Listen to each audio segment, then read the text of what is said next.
Audio Jungle.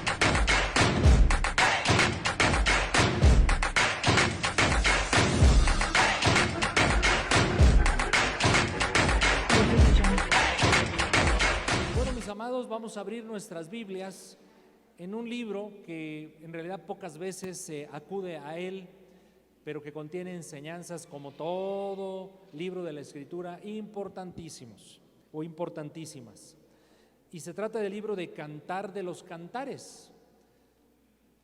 Honestamente, ¿cuánto hace que no lees el libro de la Biblia? Digo, no diga nada, pero es uno de los menos acudidos a él, Cantar de los Cantares. Y vamos a leer un solo versículo, y es uno de los versículos más populares de Cantar de los Cantares, y sobre él quiero basarme para compartir, mis hermanos, lo que Dios ha puesto en mi vida para hablar a la iglesia. Dice Cantar de los Cantares, capítulo 2, versículo 15. Cantar de los Cantares, capítulo 2, versículo 15. Y dice la bendita palabra del Señor: cazadnos las zorras pequeñas que echan a perder las viñas, porque nuestras viñas están en cierne. Lo leeré nuevamente. Cazadnos las zorras pequeñas que echan a perder las viñas, porque nuestras viñas están en cierne. ¿Me acompaña a orar? Padre, te damos gracias. Gracias, Señor, por la libertad que tenemos en México de poder hacer lo que hoy hacemos: reunirnos, congregarnos, meditar tu palabra, predicarla, hablarla públicamente, Señor, y eso es gracias a tu misericordia para esta nación. Hay tantos países donde esto es imposible y donde se provoca persecución por hacer lo que hacemos. Señor, tú tienes control de ello, tú obrarás ahí, estás haciéndolo, pero por lo pronto ahora nosotros te bendecimos por esta oportunidad. Necesitamos, pues, papito precioso, que tu Espíritu Santo nos ilumine a todos, nos dé la gracia, la sabiduría para entender tu palabra y aplicarla a nuestras vidas. En lo personal, Señor, necesito de tu gracia. Te lo pedimos en el nombre de nuestro Señor Jesucristo, y todos decimos amén y amén. Cantar de los Cantares es un libro, mis hermanos, en verdad sorprendente, especial.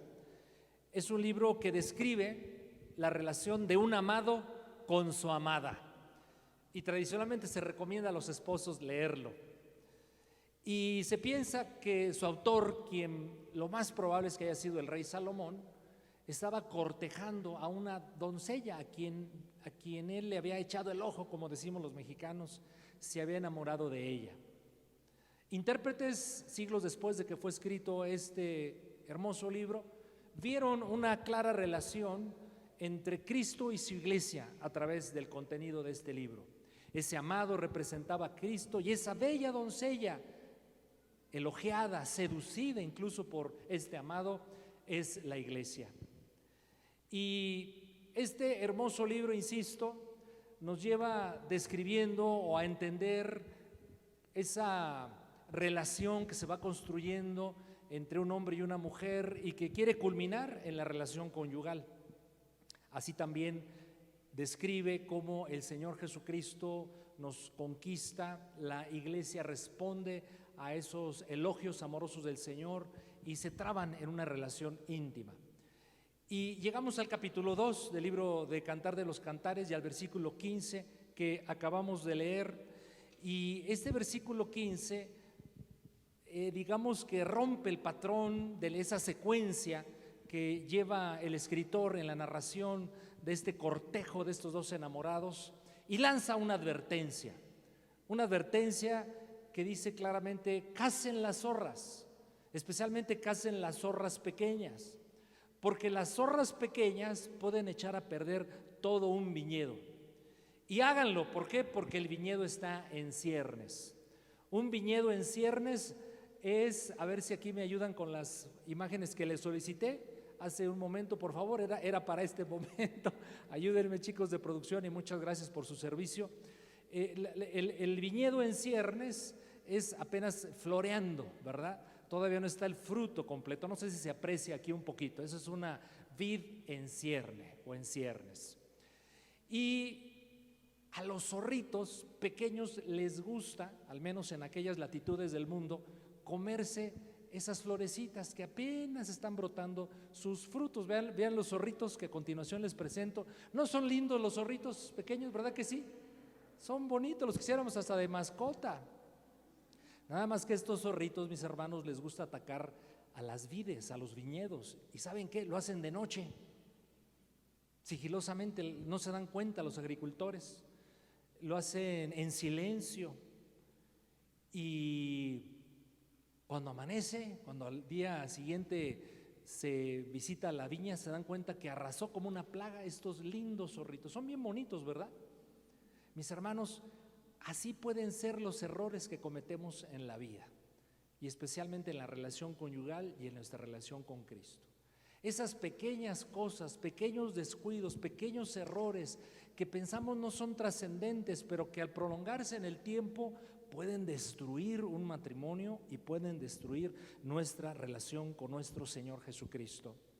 Creo que el Espíritu Santo definitivamente inspiró a Salomón a usar esta metáfora como una advertencia para que tengamos cuidado de esos pequeños ataques que a Satanás le gusta lanzarnos para destruir, insisto, lo que contiene el libro de Cantar de los Cantares, la relación conyugal y la relación con Cristo.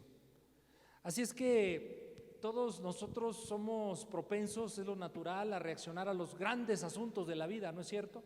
A los grandes conflictos, nos defendemos mejor de ellos, pero de los pequeños detalles a veces llegamos a pensar que solitos se van a solucionar, que no son trascendentes, que el tiempo se va a encargar de ellos.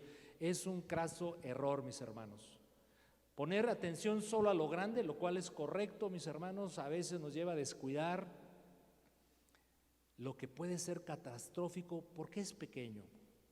Recuerdo, y historias hay muchísimas, le comparto una rápida. ¿Cuántos recuerdan lo que era el transbordador espacial Columbia y el Challenger y todos esos grandes naves que volaron hacia el espacio? Bueno, en el año 2003, ya de regreso a la Tierra, el transbordador espacial Columbia se desintegra cuando entra a la atmósfera terrestre y mueren los 7 tripulantes que iban allí. Y bueno, fue conmoción para el mundo entero. Yo recuerdo todavía esas imágenes, y cuando investigan a qué se debió, fue sorprendente el origen de este problema. Un pequeño ladrillito de escasos centímetros cuadrados se había desprendido de la capa protectora de la punta de la nave cuando ingresase a la Tierra. Y ese pequeño, vamos a decirlo, hoyito, ¿verdad?, que parecía intrascendente, provocó la desintegración de la nave. Pequeños detalles, mis hermanos, descuidados, pueden convertirse en tragedias. Es que hoy vamos a hablar de esos pequeños asuntos, esos pequeños errores, descuidos que ocurren en la relación conyugal, pero en la relación con nuestro Señor Jesucristo. La lista, por supuesto, no es exhaustiva porque sería enorme, pero vamos a empezar hablando de las pequeñas ofensas. Esas pequeñas cosas que hacemos o nos decimos en el matrimonio, o en las relaciones humanas, o en las relaciones con los hermanos, o en esta relación con nuestro Señor Jesucristo, y que pensamos que son inofensivas. Hablando de la ofensa, el apóstol Santiago dice que todos ofendemos, y dice además muchas veces. No, a mí me ofenden, pero yo no ofendo a nadie. Bueno, o tenemos razón nosotros o tiene razón la palabra del Señor. Pero claramente el Espíritu Santo le dijo a Santiago: dile a mi iglesia que no se hagan. Todos ofendemos muchas veces, no solamente nos ofenden, pero el matrimonio, esas pequeñas cositas, el sarcasmo, el cinismo. No me diga que usted no lo ha hecho cuando está platicando con su cónyuge y algo le desagrada, algo le molesta, y usted reacciona y pone así los ojos en blanco, ¿no? Así como que, ¿quién lo ha hecho? Dígame, ¿sí o no? Así que se le queda uno viendo al cónyuge y ya va a empezar a hablar otra vez, ¿no? Eso es poner los ojos en blanco. dar la espalda, descalificar, hábitos que molestan, otra vez la ropa tirada donde siempre, que si ya sabe que eso me molesta, pues por eso lo hago, para molestarte justamente, ¿verdad? No valorar las opiniones, referirse a la persona en sus defectos físicos. Bueno, acabo ya sabe que está bien panzón, sé que si le digo panzón una vez más, pues no creo que se ofenda, pues mete esa panza. Cosas que uno pareciera o uno pensara que parecieran intrascendentes, no lo son, mis hermanos. ¿Cuántos de ustedes todavía, o bueno, no hablemos de nosotros, hablemos de otros, pero cuántos todavía usan los absolutos? Es que tú nunca, es que tú siempre, es que todo el tiempo. No es un golpe fuerte eso cuando nos descalifican de esa manera. O sea, siempre me equivoco, siempre hago lo mismo, nunca hago aquello, todo el tiempo estoy en lo mismo. Pues eso no es cierto. Los absolutos en realidad solamente le pertenecen en cierta manera al Señor. Pero las palabras, mis hermanos, qué fuertes son las palabras mal dichas, dichas en el momento incorrecto y que llevan una carga de ofensa, que quieren provocar el dolor del otro. Hablemos un poquito de las ofensas, porque las palabras, lo hemos dicho muchas veces, son como las balas, ¿no es cierto? Una mala palabra es como una bala que sale, ya no la puedes retener, ya la disparaste y va a hacer su efecto y va a impactar y va a hacer daño. Pero las ofensas que no se resuelven con el consejo de la palabra del Señor, mis hermanos, al transcurrir el tiempo van causando dolor que va creciendo, se convierte en amargura, en ira contenida y una serie de cosas que claramente la Escritura refiere. Yo encuentro este pasaje de capítulo número 4, uno de los mejores de toda la Escritura, que advierten de este proceso acerca de la ofensa no resuelta y todo lo que provoca. Vamos al capítulo 4 de Efesios, por favor, a partir del 29. Efesios 4, 29. Ninguna palabra corrompida salga de vuestra boca. Palabra corrompida usted la puede también traducir como ofensiva. Ninguna palabra ofensiva salga de vuestra boca, sino la que sea buena para la necesaria edificación a fin de dar gracia a los oyentes. No contristen al Espíritu Santo de Dios, con el cual fueron sellados para el día de la redención. Quítense de vosotros toda amargura, enojo, ira, gritería, maledicencia, toda malicia. Antes sed benignos unos con otros, misericordiosos, perdónense unos a otros, como Dios también les perdonó a vosotros en Cristo Jesús. Si usted observa, aquí se describe claramente una escalada de malos sentimientos y malas acciones. Pero el origen parece ser, el versículo 29 lo indica, las palabras ofensivas. Las palabras no dichas con reflexión, o dichas las palabras con la intención de dañar, palabras ofensivas. Y el versículo 30 dice que esas palabras ofensivas no solamente están causando daño al que las está recibiendo, sino el 30 dice, no contristes al Espíritu Santo. El Espíritu Santo es representado, entre otras cosas, en la Biblia por una paloma. ¿Y cuál es la personalidad de una paloma? Una paloma nos da la imagen de alguien sensible, ¿verdad? Incluso como un poquito vulnerable. No es en vano que la Biblia utilice al Espíritu Santo, a la paloma, como representante o símbolo del Espíritu Santo, porque las palabras ofensivas, mis hermanos, que a nosotros, a nuestro juicio, parecieran inocuas, inofensivas, que no hacen daño, empiezan contristando al Espíritu Santo. O sea, sí llegamos a entristecer al Espíritu de Dios. ¿Cuál es la solución en esto? Dice, quítese de vosotros, pero antes de pensar en la solución, ve esa escalada de sentimientos, palabras ofensivas, no resueltas, porque no se pidió a tiempo la disculpa, el perdón. Generó en primer lugar, versículo 31, amargura, ese resentimiento escondido, secreto, pero que se sufre. ¿Cuántos han comido algo amargo? Pues emocionalmente eso es la amargura. ¿Cuántos conocen esa fruta muy popular en mi tierra, el membrillo se llama, ¿verdad? El membrillo. ¿Cuántos han comido membrillo? ¿Verdad? Cuando come un membrillo hace uno caras después de comer membrillo, ¿no? Bueno, o un limón. Eso que físicamente expresamos cuando comemos algo amargo, emocionalmente también ocurre dentro de nosotros. Eso es la amargura. La amargura no resuelta, ¿qué va a provocar enseguida? Enojo. El enojo no resuelto sube de nivel, produce ira. Y la ira, mis hermanos, según el versículo 27, da lugar al diablo. Porque dice, estoy en Efesios 4, dice el 26 y el 27, airaos, pero no pequéis, no se ponga el sol sobre vuestro enojo, ni den lugar al diablo, no le den espacio. El enojo no resuelto en cualquier relación mete al diablo, mis hermanos. Y el diablo es terrible. Y él le va a atizar más al fuego. Regresemos al versículo 31. Y después, cuando viene la amargura no resuelta, el enojo no resuelto, la ira no resuelta, entonces se sube de nivel y empiezan los gritos. Claro que aquí las damas presentes nunca gritan, ¿verdad que no? O gritan por cuestiones justas. Ya te dije que gritería, pero luego la gritería, ¿de qué está acompañada? De malas palabras, de palabras ofensivas, de más palabras corrompidas, maledicencia, y ya dice el apóstol Pablo, y ya se desencadena toda clase de malicia. Y todo comenzó con ofensas, con palabras corrompidas, con palabras ofensivas. No se reconocieron a tiempo, ni a tiempo se pidió perdón. Y ya se llegó a toda clase de malicia. Claro que el Señor nos da un consejo hermoso, que con la gracia de Dios, con el poder del Espíritu se puede hacer. Sean benignos unos con otros, misericordiosos, perdónense unos a otros. ¿Y cuál es el argumento de Pablo en esta declaración? Piensen, consideren cómo Cristo los perdona a ustedes. ¿Verdad que a veces no es sencillo, mis hermanos? ¿Cuántos han sido ofendidos, pero ofendidos así fuerte, fuerte, fuerte? Así que digas, híjole, ahí se pasaron conmigo, ¿no? ¿Y cuántos han dicho, híjole, Señor, pues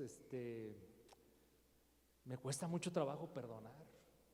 Y de hecho me duele, es más, no quiero ni perdonar. ¿Cuántos han pasado por ahí, sinceramente? O a lo mejor no han vivido lo suficiente como su servidor para haber pasado por ahí. Yo sí he pasado por ahí. Mis hermanos, tenemos que depender de la gracia de Dios, de la misericordia del Señor y clarificar, que el Espíritu Santo nos clarifique que nosotros fuimos perdonados también por Cristo Jesús. Si sacamos de la fórmula esa verdad, va a ser bien difícil, sino que imposible perdonar. Pero nunca se nos olvide, mis hermanos, cuánto el Señor nos ha perdonado. Y de hecho nos sigue perdonando. Esas pequeñas ofensas, ¿verdad? Esos pequeños detalles no resueltos, esos dichos, esas actitudes, esos descuidos no considerados, cómo dañan la relación conyugal. Déjenme darle otro ejemplo de otro tema que es importante acerca de esas pequeñas cosas que nos dañan. Pequeñas mentiras, pequeñas mentiras. Hace años, qué bueno que está aquí mi esposa escuchándome, ya hace mucho tiempo de eso, le voy a compartir un defecto terrible que su servidor tenía y todavía tengo muchos de mis hermanos. Ay, ¿a poco, pastor? No, no puede ser. No, sí, cómo no. Mire, me habla mi esposa, ¿no? ¿Por dónde vienes? Porque ella está esperando ya, ¿no? Tenemos una cita importante que cumplir. ¿Por dónde vienes? ¿O me está esperando a comer? Pues vengo aquí y dijo, hijo, en la torre, pues vengo bien lejos todavía, ¿no? Pero no quiero que mi respuesta provoque un problema o un sentimiento al menos malo. Pues aquí vengo, ya vengo por las torres. Hermanos, apenas voy llegando a Lerma. Eso es una mentira. Y claro, si mi esposa hace cálculos por las torres, pues te tardas 20 minutos en llegar, ¿no? Pues pasaron más de media hora y no llegaba. Y con cierta frecuencia ya hacía eso. Y mi esposa me confronta. Me dice, no digas mentiras. Ay, pero esa mentira es una mentira, ¿cómo le calificaremos? Pues que no trasciende. No, sí trasciende, mis hermanos. No hay mentiras, mentirotas ni mentiritas. O mejor dicho, no hay mentiritas ni mentirotas, hay mentiras. Y es que la relación conyugal está fundamentada básicamente sobre tres ejes, tres pilares: el amor, el respeto y la transparencia. Y si yo no soy honesto aún en esos pequeños detalles, mis hermanos, entonces me voy a atrever más adelante a cometer mentiras o a hacer mentiras más graves. Así funciona. Se va socavando la confianza. Por ejemplo, ella puede decir que la prenda que el marido le acaba de ver, que no se la había visto en otra ocasión, ella puede decir, no, es que hace mucho que la tenía ahí colgada en el armario. O estaba baratísima, estaba en oferta.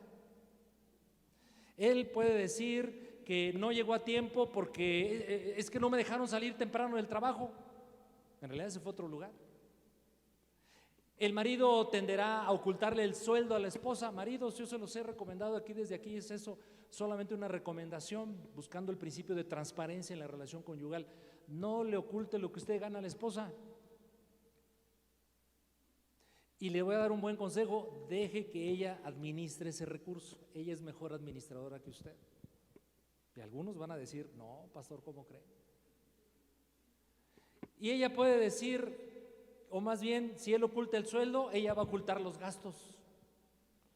Ella le pregunta, ¿con quién hablas? Y él le va a decir, o te texteas ahora, ¿verdad?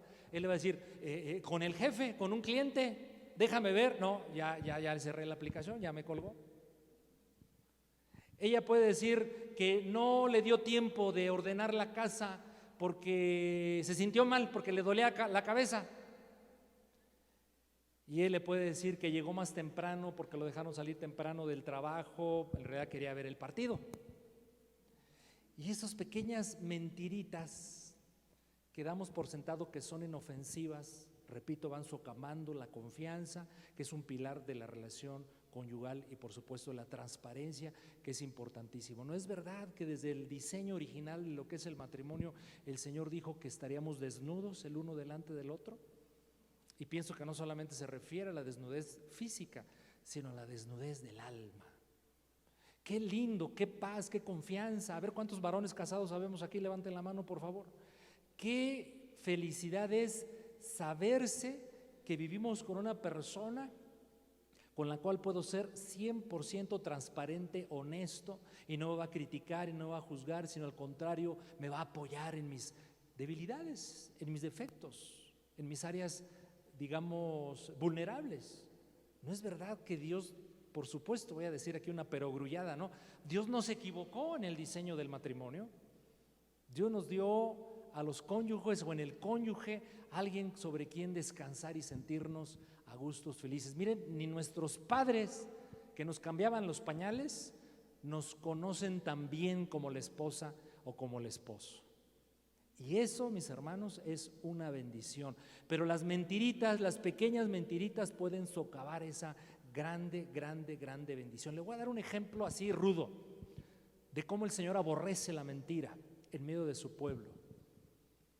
Y eso lo puedo encontrar, vayamos rápido al libro de los Hechos, capítulo número 5. Y digo rudo porque fue una lección inicial que Dios quería que el pueblo de Dios aprendiese desde el inicio mismo de la iglesia cristiana. Hechos 5, quienes han leído el libro de los Hechos saben la historia de dos personajes llamados Ananías y Zafira. Capítulo 5 de Hechos. La iglesia está naciendo, la iglesia está avivada, hay milagros, hay conversiones por miles todos los días, se bautizan miles también, los apóstoles están predicando con una unción tremenda, están llevando a cabo el origen, pero con un vigor, digamos, humanamente incomprensible, porque el poder del Espíritu estaba ahí tremendo para predicar el evangelio desde Jerusalén y luego de Jerusalén a Judea, y de toda Judea a Samaria y hasta lo último de la tierra. Ese era el momento vibrante, feliz que la iglesia estaba viviendo, y ocurre este episodio que empezamos a leer en el capítulo número 5. Pero cierto hombre llamado Ananías, con Zafira su mujer, vendió una heredad y sustrajo del precio, sabiendo esto también su mujer. Y trayendo solo una parte, la puso a los pies de los apóstoles. El antecedente de esta narración es que la iglesia, porque había un amor desbordante entre ellos, no quería que nadie padeciera necesidad económica. Entonces algunos que tenían propiedades las vendían, como Bernabé ya lo había hecho, y ese dinero lo llevaban a la iglesia para suplir las necesidades, especialmente de los pobres. Y bueno, hubo dos, no sé si llamarle hermanos o simpatizantes pero al menos eran miembros de la iglesia, eso sí, hicieron lo mismo, vendieron una propiedad y el dinero de esa venta le llevaron a los pies de los apóstoles. Pero oh sorpresa, versículo 3, dijo Pedro a Ananías: ¿por qué llenó Satanás tu corazón para que mintieses al Espíritu Santo y sustrajeses del precio de la heredad? Aquí hay dos problemas. Hay un problema de falta de integridad en el manejo del recurso económico, pero hay un problema mayor, el problema de la mentira. Porque claramente dice aquí: le has mentido al Espíritu Santo. Versículo número 4, reteniendo esa propiedad, Ananías, ¿qué no se te quedaba a ti? No había necesidad de hacer lo que acabas de hacer, y vendida no estaba en tu poder. ¿Por qué pusiste esto en tu corazón? Y la frase que sigue, mis hermanos, es tremenda. Y quiera realmente el Señor ayudarnos a abrazarla como un principio rector de nuestras vidas, especialmente cuando seamos tentados a mentir, porque somos tentados a mentir con frecuencia. No has mentido a los hombres, sino has mentido a Dios. Déjenme llevar al extremo una aplicación de esta declaración. Cuando mentimos, mis hermanos, en verdad estamos mintiendo a los hombres, ocultando la verdad, diciendo otras cosas no veraces. Pero en el fondo de todo, ¿a quién le estamos mintiendo? A Dios. Por eso la mentira no debe ser consentida de ninguna de sus formas ni tamaños en nuestras vidas. Sigamos leyendo. Al oír Ananías estas palabras, cayó y expiró. ¿No dice la Escritura más detalles al respecto? ¿Qué le dio un paro cardíaco? ¿Qué fue lo que pasó? No lo dice, solo dice que murió. Y aquí viene el propósito de esta, vamos a decir, cómo aprovechó el Señor este evento para dar una lección a la iglesia. Y vino un gran temor sobre todos los que lo oyeron. ¿Cuál fue el temor? Mi hermano Benjamín, ¿cuál era el temor ahí? A morir. ¿Y la razón de esa muerte? La mentira. Me hizo esto conectar con el Cantar de los Cantares que estamos considerando. El viñedo está en ciernes, el viñedo está en desarrollo, está en una etapa temprana. Cuídenlo, que nada eche a perder ese limpio, precioso, perfecto desarrollo que lleva este proyecto divino, en este caso representado por una vid. Así estaba la iglesia estaba en ciernes, estaba surgiendo, estaba naciendo, había frutos preciosos y más vendrían adelante.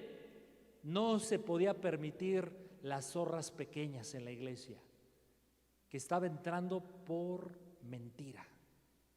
Versículo número 6, levantándose los jóvenes. Ven que los jóvenes tienen muchos ministerios en la iglesia, también de levantamuertos, mis hermanos. Gloria a Dios por los muchachos. Levantándose los jóvenes, lo envolvieron, sacándolo, lo sepultaron.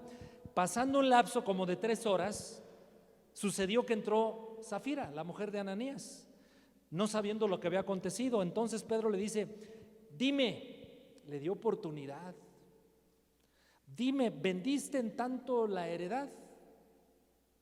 Pobrecita, ¿verdad? O sea, primero nos compadecemos de ¿a poco no? Híjole, ay, Zafirita, la regaste, te equivocaste. Ella dijo: sí, en tanto. Y Pedro le dice: ¿por qué convinisteis en tentar al Espíritu del Señor? He aquí a la puerta a los pies de los que han sepultado a tu marido y te sacarán también a ti. No era el deseo de Pedro que así ocurriese, él solamente, el Espíritu le reveló lo que acontecería al instante. Versículo 10, cayó a los pies de él, expiró, y cuando entraron los jóvenes la hallaron muerta. Y ahí está, te digo, otro ministerio juvenil. La sacaron, la sepultaron junto al marido. Y otra vez subraya, enfatiza, porque la Escritura, cuando quiere llamar nuestra atención, a veces repite lo que quiere que entendamos. Versículo 11, y vino gran temor sobre toda la iglesia y sobre todos los que oyeron estas cosas. ¿Qué vamos a hacer con las mentiras, mis hermanos? No, yo no voy a ocultar la mentira. quizás una mentirita de vez en cuando, ahí como para no provocar problemas. No, mis hermanos, no hay mentiritas ni mentirotas, hay mentiras. Y el padre de la mentira, usted sabe quién es Satanás. Pequeños pecados. Mi último punto en esta mañana, pequeños pecados. Pequeñas ofensas, pequeñas mentiritas, pequeños pecados. No, yo nunca he matado a nadie, ni voy a matar a nadie. Dios me libre, ¿cómo creen? Pero no dice la Biblia que el que le guarda resentimiento y rencor al hermano, dice literal, el que aborrece a su hermano es homicida. Al igual que las mentiras, mis hermanos, lo siento, pero no hay clasificación de tamaños de pecados en la Escritura. Unos provocan más problemas que otros, sí es cierto, pero a los ojos de Dios no hay pecaditos ni pecadotes. ¿O por cuáles pecados murió Cristo Jesús? No, pues solo por los pecadotes. Los pecaditos aquí los resolvemos entre nosotros. Pecado es pecado. La verdad es que esos graves pecados, mis hermanos, muchas veces, o los graves pecados muchas veces comienzan con pequeñitos pecados, con pequeñas concesiones. Le voy a dar otro ejemplo rudo en la Escritura, porque mi intención es que el Señor, su palabra, nos grabe estas cosas que estamos considerando este domingo. Las pequeñas zorras que echan a perder los viñedos. Vayamos a la historia de Samuel, también conocida de todos nosotros, de David, registrado en el segundo libro de Samuel. La historia de David en el segundo libro de Samuel, vayamos ahí todos, acompáñenme rápidamente al capítulo número 11. Libro de Samuel segundo, capítulo 11 a partir del 1. Aconteció al año siguiente, en el tiempo en que salen los reyes a la guerra, vaya tomando nota de ciertos detalles. En el tiempo en que los reyes salen a la guerra, busqué información en comentarios bíblicos, etcétera. No hay mucha información de que se registrase una fecha especial para que los reyes saliesen a la guerra, pero pues la Biblia dice claramente que había una temporada, posiblemente que no fuese invierno o época de lluvias, en donde ahora sí, valga la expresión, las condiciones fueran ideales para trabar lucha con el enemigo. Bueno, entonces había un tiempo donde los reyes salen a la guerra. David era rey. Y en los tiempos que los reyes salen a la guerra, David envió a Joab y con él a sus siervos y a todo Israel. Entonces, ¿qué hizo David? En el tiempo en que los reyes salen a la guerra, él no sale a la guerra. Bien hecho, ¿verdad, mis hermanos? Pues es el rey, tiene derecho, tiene autoridad.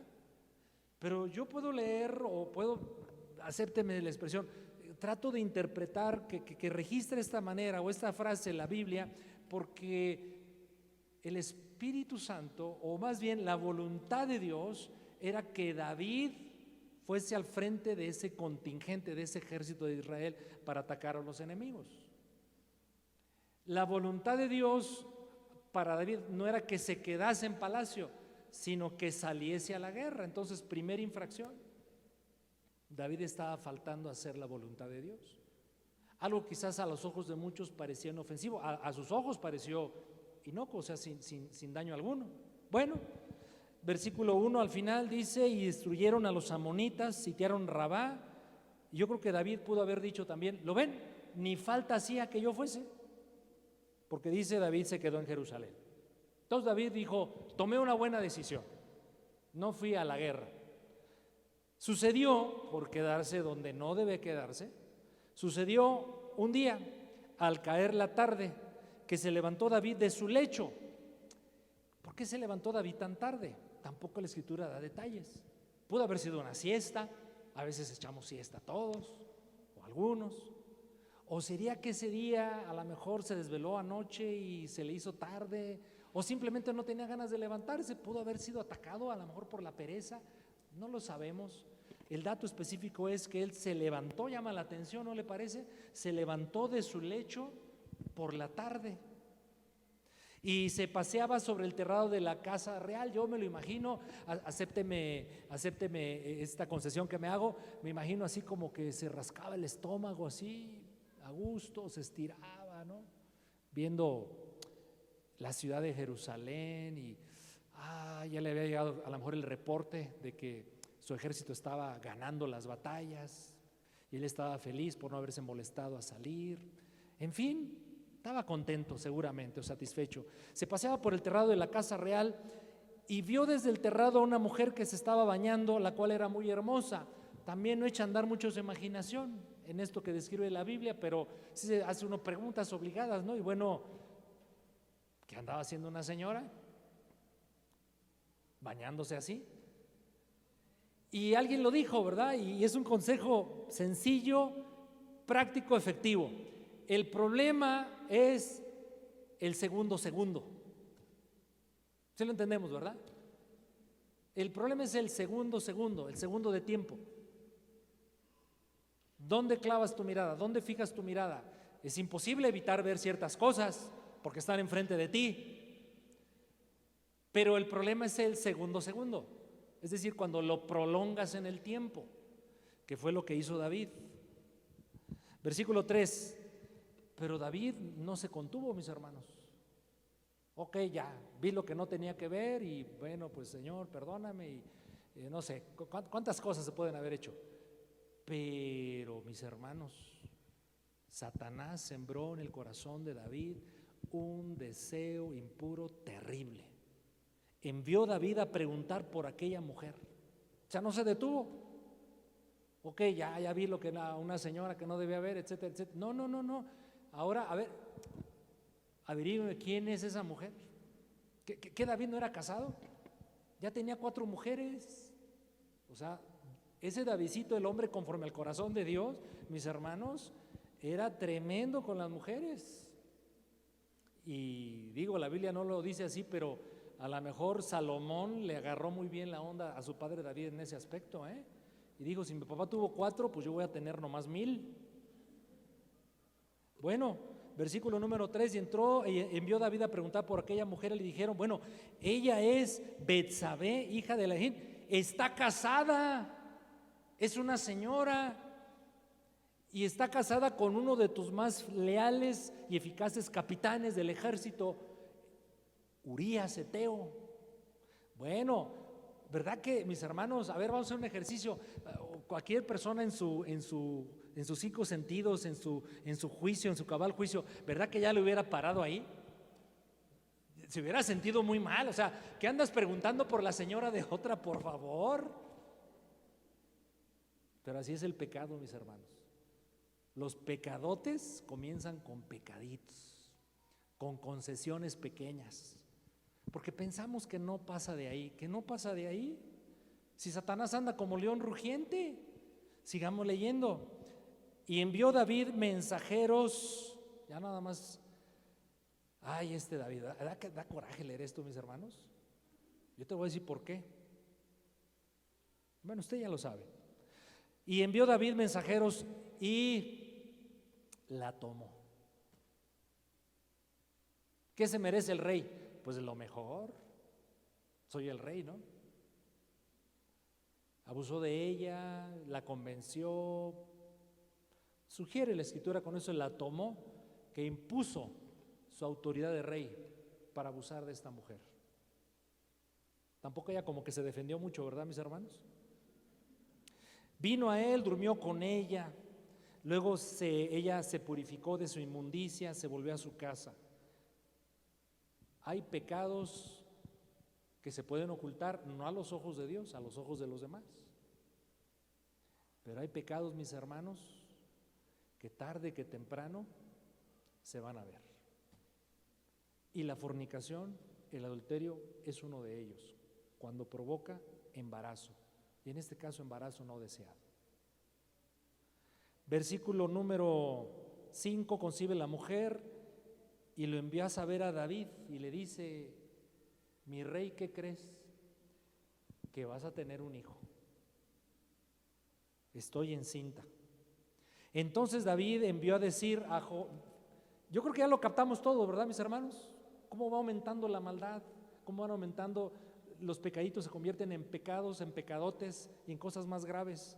Entonces David envió a decir a Joab, el general del ejército, mándame a Urías Eteo, y Joab envió a Urías, y cuando Urías vino a él, David le preguntó por la salud de Joab, por la salud del pueblo. Hipócrita. Y por el estado de la guerra. Después dijo David a Urías: desciende a tu casa, lava tus pies. Saliendo Urías de la casa del rey, le fue enviado presente de la mesa real. O sea, vete con tu mujer, duerme con ella. Seguramente, como tienes mucho tiempo de no verla, de no estar con ella, seguro hoy va a haber una noche de pasión en casa, y ve, y ahí está el problema resuelto, y que el niño que van a nacer o la nena que van a nacer, que se piense que es de ti. ¿Cuánta maldad se está concibiendo en la mente de un hombre de Dios? Y termina la historia. Pues bueno, ahí no termina, pero lo que yo quiero decir termina aquí. Después dijo David a Urías: desciende, etcétera. Versículo 9, Urías durmió a la puerta de la casa. O sea, Urías no fue a dormir a la casa con su mujer. Y usted, repito, la historia la conoce, y si no la conoce, le diré que finalmente manda matar a Urías el rey David. ¿Dónde comenzó todo, mis hermanos?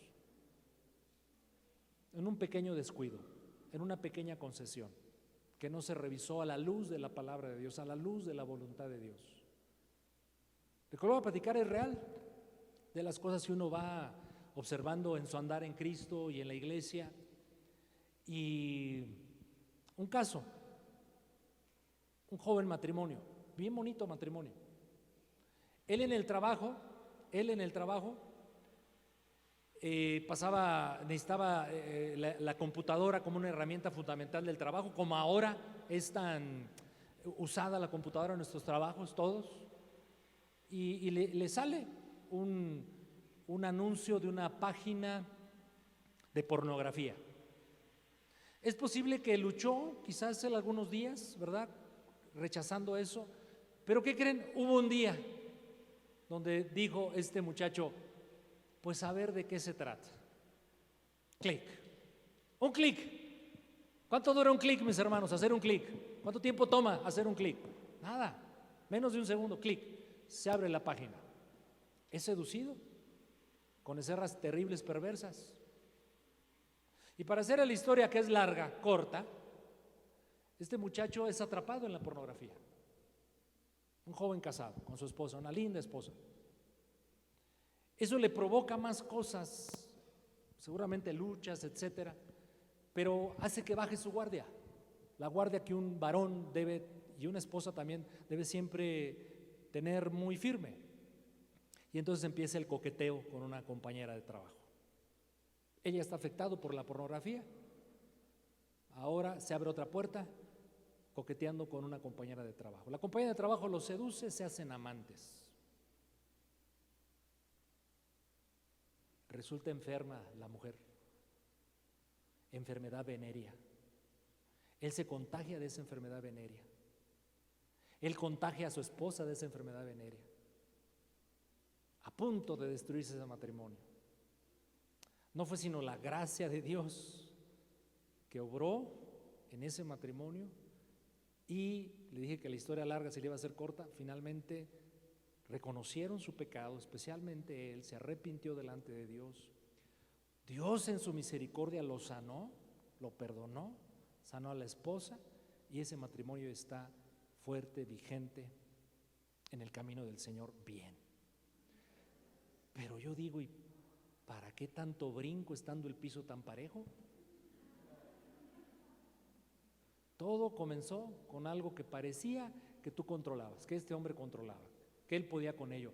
No, mis hermanos, abrirle la puerta al enemigo, una rendijita, es una cosa peligrosísima. Y bueno, repito, la lista podría ser muy grande, ¿verdad? De cuántas cosas pensamos que son pequeñas, que por dejarlas entrar en nuestras vidas se pueden convertir en problemas gravísimos.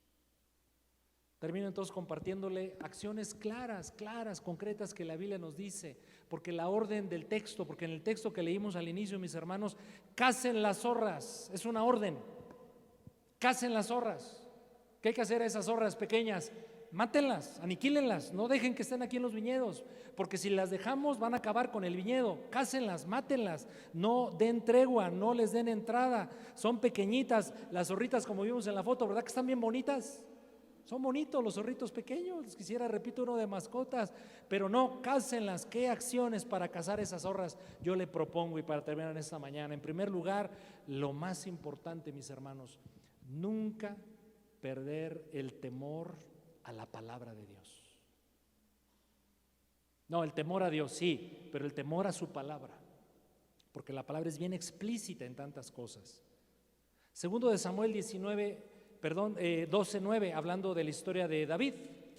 A David le va muy mal con esta decisión, es terrible lo que está sucediendo, pero David no se ha dado cuenta todavía, está el daño espiritual que él ha sufrido por los actos que cometió. Vamos a 2 de Samuel 12, versículo 7.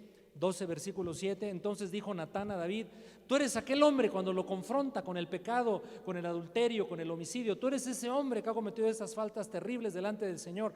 Pues así ha dicho Jehová, Dios de Israel: yo te ungí por rey sobre Israel, te libré de la mano de Saúl, te di la casa de tu Señor, las mujeres de tu Señor en tu seno, además te di la casa de Israel, de Judá. Y si estuviera poco, esto duele, mis hermanos. David ve todo lo que yo te di, le está diciendo el Señor.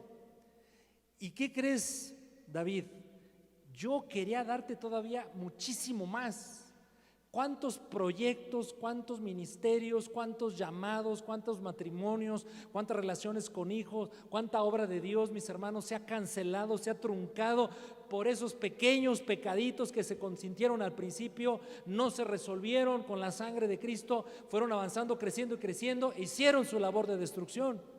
David, yo te hubiera dado más. Versículo número 9. Ese es el problema de David.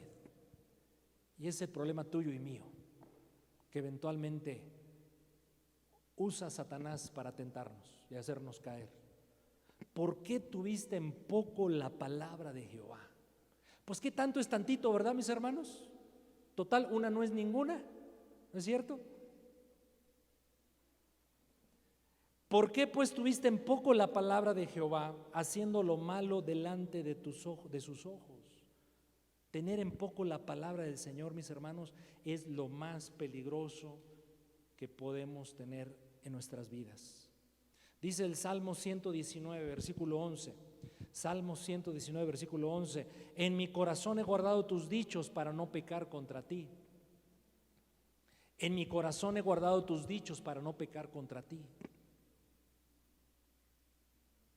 ¿Cómo nos protegemos de no faltar al Señor? ¿O cómo nos protegemos para no faltar al Señor? Guardando en el corazón la palabra, atesorando la palabra de Dios en nuestras vidas, considerándola como el recurso más valioso que el Señor nos ha dado para caminar en esta vida. Guardo la palabra del Señor y eso me protege de no pecar contra ti. Segunda acción para matar esas zorras, pues lo he venido diciendo a través de mi participación: no hacernos esas pequeñas concesiones que pensamos son inofensivas. Charlas en doble sentido, chistes en los cuales no debo participar, ya lo dije, ¿verdad? Ver lo que no tengo que ver, oír lo que no tengo que oír, amistades con las cuales no debo profundizar, etcétera, etcétera. Hay cosas donde uno tiene que decir hasta aquí, no más. Recuerdo la historia de una familia que hace muchos años venía a la iglesia y me habla un día él, porque éramos muy amigos desde tiempo atrás: oye, fíjate, Gabriel, que pues veo que tus hijas son de la edad, tus hijas y las mías. ¿Qué haces tú cuando te piden permiso para ir al antro? Así era la pregunta. ¿Cómo que qué hago? Pues no les doy permiso.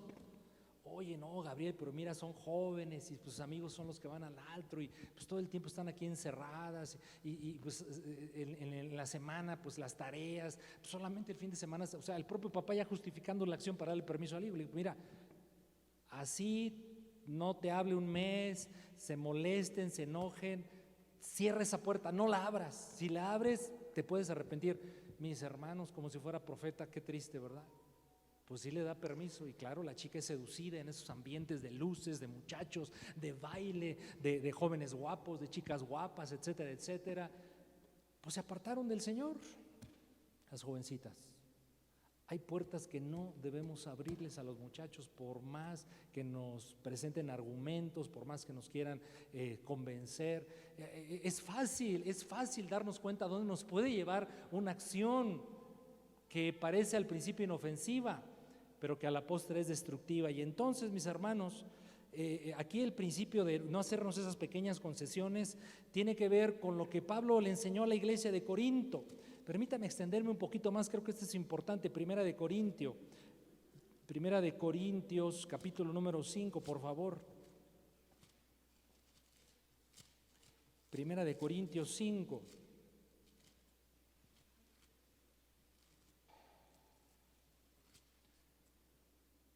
Uno, de cierto se oye que hay entre vosotros fornicación,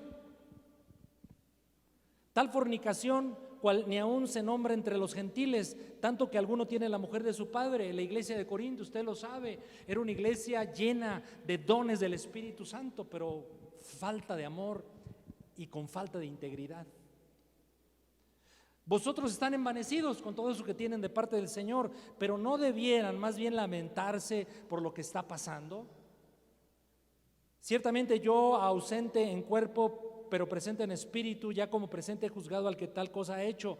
En el nombre de nuestro Señor Jesucristo, reúnanse ustedes y mi espíritu, o reunidos ustedes y mi espíritu, pero con el poder de nuestro Señor Jesucristo, el tal se ha entregado a Satanás. O sea, no consientan. Ustedes están tan envanecidos, su entendimiento ha sido cegado de tal manera que ya perdieron sensibilidad y discernimiento para entender lo terrible que se está permitiendo en la congregación. Se llama incesto, ¿verdad? A ver, ayúdeme a corregir esto, estoy diciendo mal. Es incesto.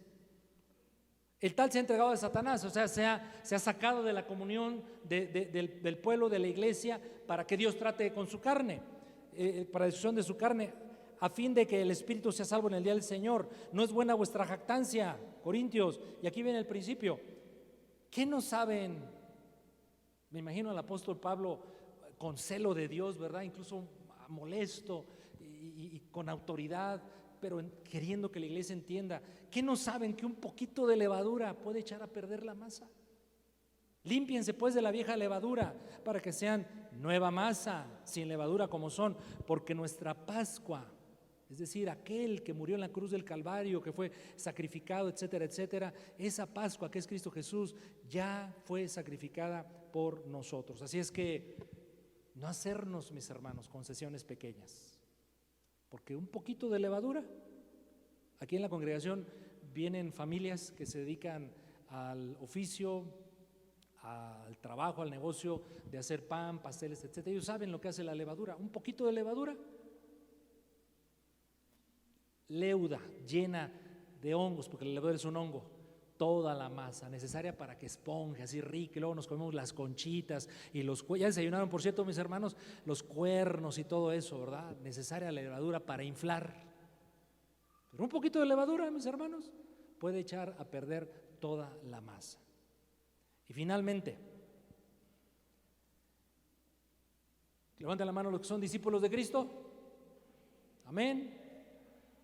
¿Qué distingue a un discípulo? Las disciplinas. Discípulo viene de disciplina.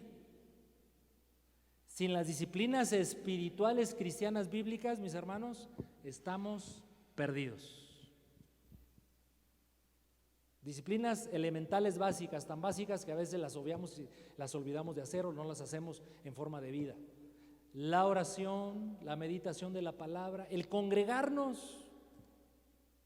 No dejen de congregarse, dice la Escritura, como algunos tienen por costumbre, porque la congregación, el congregarnos hace dos cosas que nos son indispensables para nuestro andar cristiano: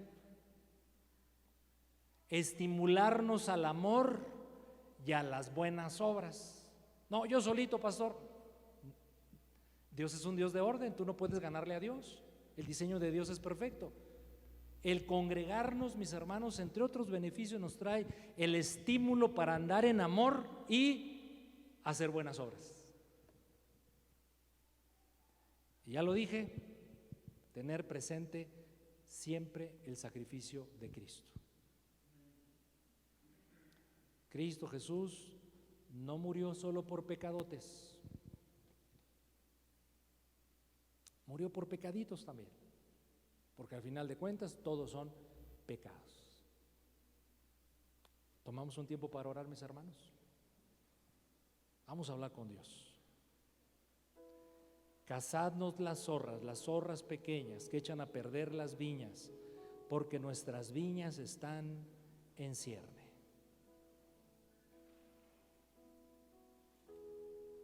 Es muy probable que en este momento no venga a tu memoria alguna situación o evento reciente, equivocado, pecaminoso, y que puedas tú decir, bueno, es que en este momento no viene a mi memoria algo que he cometido, hecho, esté haciendo, pequeño, pero sé que es malo, quizás no, mis hermanos, pero ¿qué te parece que ores al Señor? Que te muestre si hay zorras pequeñas rondando tu viñedo. Tu viñedo es tu vida en lo general, pero Cantar de los Cantares se enfoca claramente a dos tipos de relaciones: la relación conyugal y la relación con Cristo. Y lo más importante es tomar como una firme decisión: Señor, dame el discernimiento y la valentía de cazar esas zorras pequeñas. Ese hábito que en lo profundo de mi ser yo sé está erróneo y tu palabra claramente lo dice, nada más que nadie lo conoce, no le hago nada a nadie, daño a nadie con él, incluso hasta me trae cierto deleite y placer, pero el Espíritu Santo te dice, eso está mal. Ser valiente en matar esa zorra. ¿Qué te parece la murmuración? No, pues nomás te lo digo a ti, de aquí no sale. No se le olvide, hermano, siempre va a salir, aunque usted diga de aquí no sale, siempre va a salir. Y siempre va a provocar el daño de la persona de la que injustamente quizás te has referido.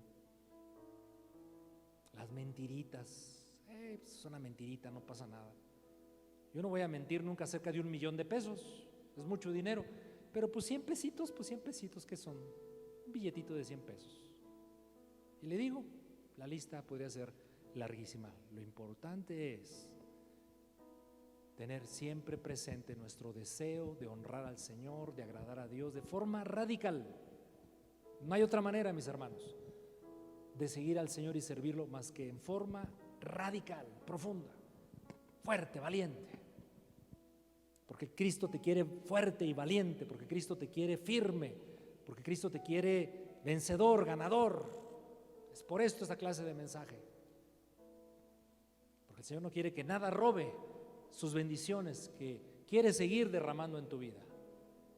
Y quizás a uno a otro el Señor le está hablando a tiempo en su misericordia con esta clase de mensajes para moverlo al arrepentimiento, para que pida perdón a Dios por sus pecados, para que cambie de actitudes y de rumbo y se vuelva a Cristo, como usted sabe, la palabra dice que debe ser nuestro andar con el Señor. Uno limpio, uno santo, uno distinguido por la integridad, por la consagración. De hecho, no hay otra clase de vida cristiana. Esa es la vida que Dios quiere para nosotros. Padre, te damos gracias por la oportunidad que nos das de congregarnos, de adorarte, de servirte y de meditar en tu palabra. Te pedimos, mi Señor, que esta palabra cale profundo en nuestros corazones y nos ayude, Señor, a ser fieles a ti al 100%, no en partecitas, no en porcentajes, sino en forma total. Con la ayuda de tu Espíritu lo lograremos. Te lo pedimos en el nombre de Jesús. Amén.